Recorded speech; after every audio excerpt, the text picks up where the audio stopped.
আপনি কি জানেন মানুষ মারা যাওয়ার পর যখন তাকে দাফন করা হয় তখন তার লাশের কি হয়? যখন মৃত ব্যক্তির লাশ কবরে দাফন করা হয় তখন তার দেহতে 24 ঘন্টার মধ্যে পোকামাকড় ধরে ফেলে, বাজে গন্ধ আসা শুরু করে। আর ওই গন্ধের কারণে পোকামাকড় তার শরীরের কাছে আসতে থাকে এবং মৃত ব্যক্তির গুস্তু খাওয়া শুরু করে। 3 দিন পর তার চেহারার পরিবর্তন হতে থাকে। 6 দিন পর তার হাত ও পায়ের নখ খসে যায়। 9 দিন পর তার মাথার চুল পড়া শুরু হয়। 17 দিন পর তার পেট ফেটে যায়। 60 দিন পর তার শরীরে যত গুস্তু রয়েছে সেগুলো মিশে যায়, শুধুমাত্র হাড়গুলো অবশিষ্ট থাকে। আর 90 দিন পর তার হাড়ের জোড়াগুলো খুলতে শুরু করে। আর 12 মাস পর বেশিরভাগ হাড়গুলো মাটির সাথে মিশতে থাকে। অথচ আমরা দুনিয়াতে আমাদের শক্তিশালী শরীর নিয়ে গর্ব করতাম। মৃত্যুর পর সেই শরীর হবে পোকামাকড়ের খাদ্য। মহান আল্লাহ তাআলা আমাদের সঠিক বুঝ দান করুন, আমিন।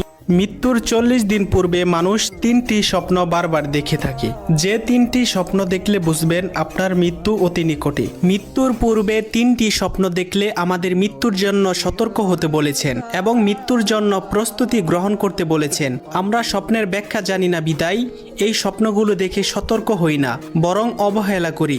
বর্তমান বিশ্বের বিশিষ্ট স্বপ্ন ব্যাখ্যাকারী আল্লামা শিরিন রহমতুল্লাহি আলাই বলেন, যদি কোনো মানুষ এই 3টি স্বপ্ন দেখে তাহলে বুঝবেন সে আর বেশি দিন পৃথিবীতে বাঁচবে না। নাম্বার 1, স্বপ্নে যদি দেখেন আপনার পরিবারের মৃত আত্মীয় স্বজনেরা আপনাকে ডাকছে তাদের কাছে যাওয়ার জন্য, তাহলে বুঝবেন আপনার মৃত্যু অতি নিকটে। নাম্বার 2, স্বপ্নে যদি দেখেন আপনি প্লেনে করে অথবা জাহাজে করে এক দেশ থেকে অন্য দেশে সফর করতেছেন, তাহলে বুঝবেন আপনার মৃত্যু অতি কাছেই। নাম্বার 3, স্বপ্নে যদি দেখেন আপনার হাতে একটি পাখি ছিল, সেই পাখিটি ছটফট করতে করতে উড়ে গেছে, তাহলে বুঝবেন আপনার মৃত্যু অতি নিকটে।